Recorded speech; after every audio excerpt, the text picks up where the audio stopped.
Hi, moms. Okay, I'm really pumped to talk to you about this today, and I get a little hyped up when I talk about it. Then again, I get a little hyped up when I talk about anything. Ooh, I just hit the camera. I hope we're okay. Here's what I want to talk to you about today.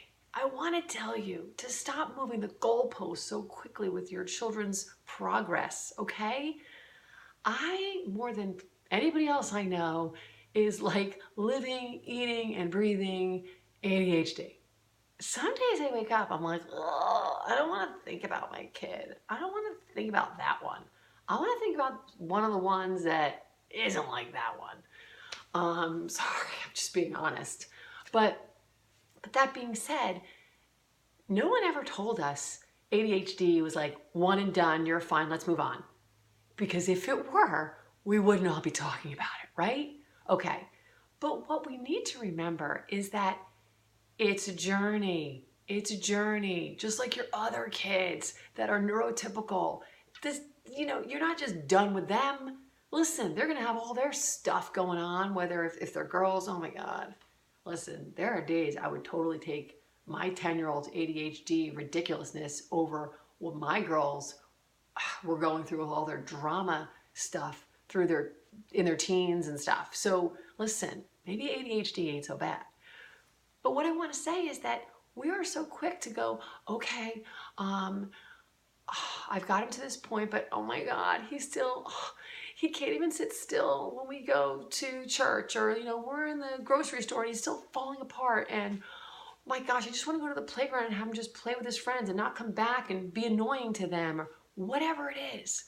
And what I ask you to do is stop and ask yourself something. Was there something that he was doing that was negative last year that he's no longer doing now? Was there something that he couldn't do last year that he can do now? Because I promise you, there is something.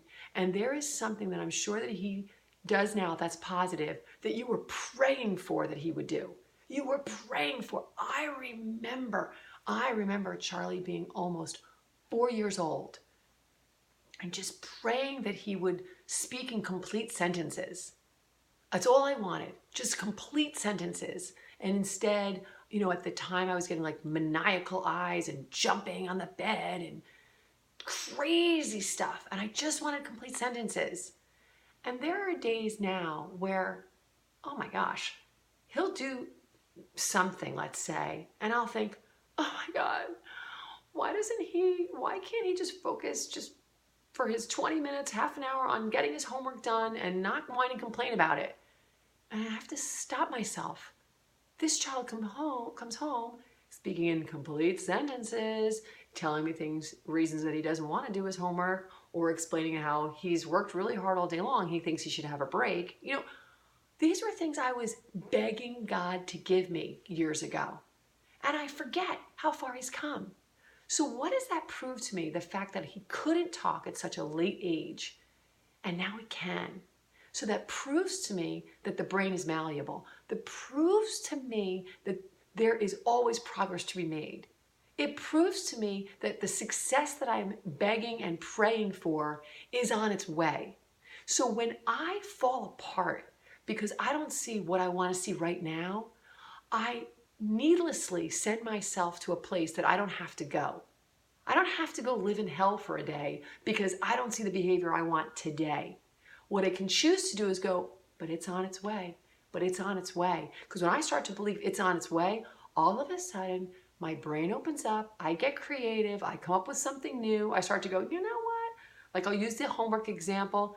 You know what? Okay, might be too much for him to do this half hour of homework, even though I'm sitting there with him. It also might be a little something where he can just fall down and fall apart in front of his mom. He likes to fall apart in front of his mom. I guarantee you if it was, a sister or, a different adult, he wouldn't fall apart as easy. So, okay, so when he comes home from school, we need to not be doing homework right away. We need to have a snack, or at least need to offer that. Because I'll tell you, once I do, he'll go, oh, no, okay, I want to get my homework done. I don't want to have to deal with it later. Okay, then let's do it. But if you grumble, which is what I call it now, if you grumble, you didn't earn your screen time. I'll also tell you this. We took away screens completely from Mondays through Thursdays. Yes, even television. And let me tell you something. It's It's killing me because I have to be like such a mom. If I play Candyland one more time, I'm like, dude, you're 10. What are we doing? But then otherwise he'll choose Sorry. Have you played the game Sorry? Like, it's actually kind of funny, and it really could almost be a drinking game. Like, it really cracks me up, and because I get so mad. I mean, I'm almost home, and it's like, sorry. I hate that game. All right, I digress. Anyway, so we're off screens, except for Friday, Saturday, and Sunday. And even Friday, Saturday, and Sunday, he only earns those screens if he has done his homework during the week without grumbling. Isn't that word grumbling so nice? It's not like complaining or whining or crying. It's grumbling. So I'll go, oop, you're going to grumble? We're going to lose the screens. But again, so tweaking, moving forward. So instead of getting caught up in, oh my God, he can't still do his homework by himself. Why am I moving the goalpost so quickly and pushing him down the field? He has come so far. So I'm going to go, okay, relax.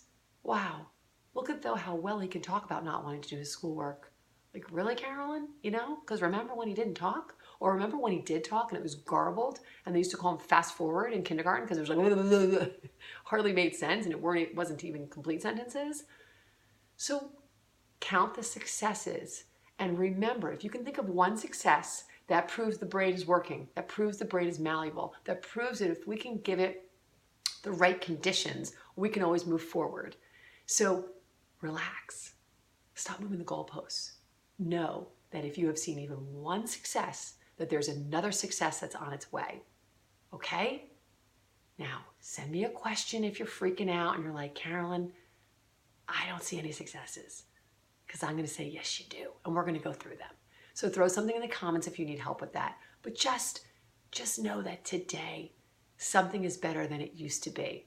And we're going to keep going that way. All right, moms?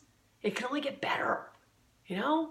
And then when there's certain days when it gets worse, it doesn't matter because it's going to get better. It always gets better. It really does. All right. Peace.